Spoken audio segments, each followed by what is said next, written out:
Nak tahu apa tu V kongsi? Alright, hari ini saya tunjuk V kongsi ni adalah dua tabung. Tabung pertama adalah tabung perkongsian, iaitu kita berlakunya perkongsian. Sebagai contoh, hari ini kita ada 3,500 orang.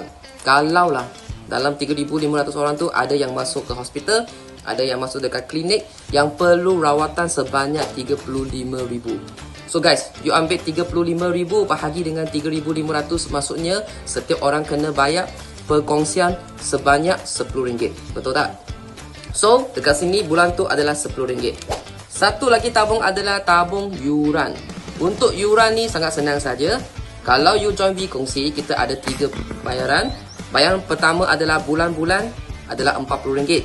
Ataupun 3 bulan sekali RM100. Yuran untuk guna ni lah. Ataupun setahun RM360. Which is dalam bulanan adalah RM30. So kalau you tanya saya mana lagi berbaloi, confirm lah 360 sebab sekaligus bayar untuk setahun.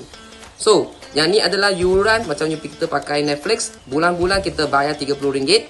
Plus, yang ni adalah total sharing.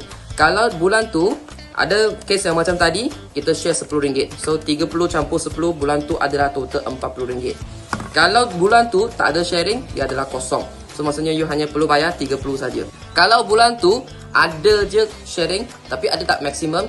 Yes. Maksimum perkongsian adalah RM50 sebulan. Jadi, kalau tu maksimum adalah 30 campur 50 adalah RM80. So guys, untuk join V kongsi ni sangat senang saja. Bermula dengan 30 sehingga maksimum RM80 sebulan. Dengan harga macam ni, you guys boleh dapat perlindungan sebanyak RM1 juta. So bayangkan kalau bayar bulan-bulan RM30 dapat RM1 juta, mana dah dapat? Dapat dekat V kongsi sekarang. Okay?